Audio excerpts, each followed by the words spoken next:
नमो भगवती वासुदेवाय। नमस्कार दोस्तों, आज के इस वीडियो में हम बात करेंगे मथुरा वृंदावन की। जब भी वृंदावन जाओ, मथुरा जाओ तो ये चीज़ें आप अवश्य ही लाना। यदि आपने वृंदावन से इन चीज़ों को नहीं लाया है या फिर भूल गए लाना तो जिंदगी में पछतावे के सिवा और कुछ भी नहीं बचेगा। जो भी भक्त वृंदावन से इन चीज़ों को लेकर आते हैं उन पर कान्हा जी की कृपा बरसती है। भगवान श्री कृष्ण बहुत ही ज्यादा प्रसन्न होते हैं और ऐसे घरों में वो वास भी करते हैं। वृंदावन की धरती में कान्हा की खुशबू बसती है। जहाँ के मंदिरों में राधे कृष्णा की आवाज गूंजती है। कृष्णा का ऐसा जादू कि मंदिर के पट अपने आप ही खुलते और अपने आप ही बंद हो जाते हैं। इसे एक मुख से क्या हजारों मुख से भी वर्णन नहीं किया जा सकता है। ऐसा जादू है वृंदावन की धरती में। आज की इस वीडियो में हम जानेंगे वृंदावन जा रहे हों तो वहां से आपको ऐसी कौन कौन सी वस्तुएं हैं जो हर हाल में लानी चाहिए और क्यों लानी चाहिए ये भी हम जानेंगे। आइए वीडियो को हम स्टार्ट करते हैं। नमस्कार दोस्तों, कैसे हैं आप सभी। उम्मीद करती हूँ आप सभी स्वस्थ होंगे, सुरक्षित होंगे और आप सभी के उत्तम भविष्य की कामना करते हुए आज का ये वीडियो स्टार्ट करती हूँ। वृंदावन की हर गली हर कूचे से जो खुशबू आती है वो सिर्फ आती है तो बाके बिहारी लाल जी की। बिहारी लाल जी का नाम लेते ही हर जगह जो है ना प्रसन्नता उल्लास का माहौल हो जाता है। वृंदावन की चाहे आप जिस भी सकड़ी से सकड़ी गली से निकल जाएं, राधे कृष्णा का नाम तो हर जगह सुनने को मिलता है। इतनी महिमा है वृंदावन में राधे कृष्णा की।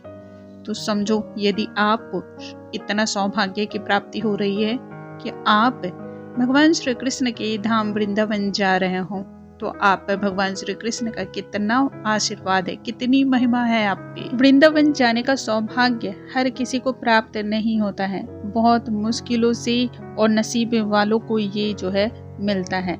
यह आशीर्वाद हर किसी को कान्हा जी ने नहीं दिया है। जिन्होंने कृष्ण भक्ति में अपना समय लगाया, कृष्णा पे विश्वास किया, उसे ही वृंदावन का सौभाग्य की प्राप्ति होती है। और उसमें भी यदि आपको वृंदावन जाने का सौभाग्य प्राप्त हो जाए तो फिर कुछ कहना ही नहीं। फिर तो आपने कुछ किया हो या ना किया हो, बस समझ लें कि भगवान श्री कृष्ण की कृपा तो आप पर बरस ही रही है। ऐसे में जो भी भक्त वृंदावन जाते हैं उन्हें वहां से कुछ न कुछ चीजें लानी चाहिए।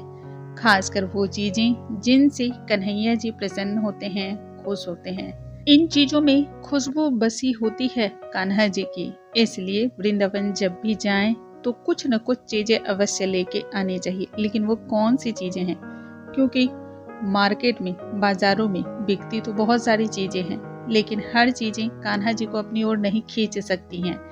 इसलिए हमें वृंदावन जाना चाहिए तो वहां से कौन सी चीजें लानी चाहिए जो भगवान कृष्ण को अपनी ओर खींचती हो, जो अपने आप ही कान्हा जी को आपके पीछे पीछे चलने को मजबूर कर दे और आपके घर पर आकर वो वास करने लगे। ऐसी वस्तुओं के बारे में दोस्तों, जब भी वृंदावन जाएं वहां से तुलसी की माला अवश्य लाएं। तुलसी जी की माला में सोचिए कितनी जादुई शक्ति होती है, कितनी अद्भुत ऊर्जा होती है कि जब मीराबाई ने विष का पान किया था, आप सभी ने सुना होगा, जानते भी होंगे, मीराबाई ने जब विष का पान किया था तब उन्होंने कंठ में तुलसी की माला को धार रखा था। तुलसी जी की माला के प्रभाव से मीराबाई ने जब विष का पान किया तो वो विष भी अमृत बन गया था। और भगवान श्री कृष्ण की हर पूजा में तुलसी का प्रयोग किया जाता है। वैसे में तुलसी का माला हर हाल में लेके आनी चाहिए। बहुत ही ज्यादा शुभ मानी जाती है। हर सकारात्मक ऊर्जाओं को ये निर्माण करती है। आपके आसपास की जो नेगेटिविटी है उसको खत्म करती है। इसके अलावा आपको वृंदावन मथुरा से गोपी चंदन या अष्टगंध चंदन को अवश्य लाना चाहिए। ये चंदन जो होते हैं ना, भगवान श्री कृष्ण के बहुत ही प्रिय माने जाते हैं, इसलिए चंदन को जरूर लाना चाहिए। आप चाहें तो चंदन की माला भी लेके आ सकते हैं। चंदन वहाँ पर बहुत ही ज्यादा प्रसिद्ध भी है और वहाँ के चंदन में एक अलग सा ही खुशबू बसा है। वैसे तो चंदन आप जहाँ से भी खरीद लें उसमें खुशबू होती है, लेकिन मथुरा वृंदावन की जो चंदन की खुशबू होती है ना, उसका तो कहीं कोई जोड़ ही नहीं है। इसलिए जब भी वृंदावन मथुरा जाए तो वहाँ से चंदन की माला, चंदन गोपी चंदन, अष्टगंध चंदन अवश्य लाना चाहिए। वृंदावन जाने वाले हर भक्तों को धूल, वहाँ की जो रज होती है वो माथे से लगाकर लानी चाहिए। जिस घर में भी वृंदावन का रज मौजूद होता है ना, वहाँ से वैसे भी नकारात्मक ऊर्जाएं जो है ना दूर भाग जाती हैं, यानी कि हमेशा घर में पॉजिटिविटी बनी रहती है। जिस भक्त को वृंदावन का रज मिल जाए, समझ ले कान्हा जी की प्राप्ति स्वयं उस भक्त को मिल गई है और उसे किसी भी चीज की प्राप्ति करने की आवश्यकता नहीं है। माथे से लगाएं और उस रज को पूजा स्थान पे रखें, सकारात्मक ऊर्जाओं का वास होगा। इसके बाद कान्हा जी के लिए वहां से किसी न किसी प्रकार का उपहार लेना आपको होता है। चाहे फिर आप वो वस्त्र ले सकते हैं, पीले वस्त्र ले सकते हैं, कान्हा जी के लिए बांसुरी ले सकते हैं, उनके श्रृंगार का सामान ले सकते हैं, पाजेब ले सकते हैं, जिस भी प्रकार का हो, लेकिन आपको वहां से उपहार लेना होता है। वहां से श्रृंगार का सामान लेना बहुत ही ज्यादा शुभ माना जाता है। कहते हैं भगवान श्री कृष्ण जो है ना खींचे चले आते हैं, उन्हें वहाँ की खुशबू ही इतनी पसंद होती है, वो इतनी प्रिय होती है ना कि अपने आप ही उनका ध्यान आपकी ओर खींचा चला आता है। वृंदावन के जब भी आप रज पे जाएं, भूमि पे जाएं, तो वहां से इत्र भी जरूर लानी चाहिए। वृंदावन से लाई हुई इत्र का इस्तेमाल आप सभी को पता है ना किस प्रकार से की जाती है, और अगर नहीं पता है तो आप इसका वीडियो देख सकती हैं। इसका वीडियो मैं पहले भी डाल चुकी हूँ, लेकिन संक्षिप्त रूप से बताती हूँ।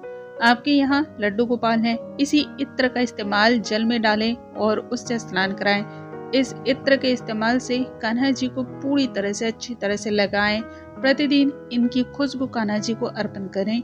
इत्र को, वहाँ की जो इत्र होती है ना, उसमें अलग ही प्रकार से एक दैवीय ऊर्जाओं का वास होता है।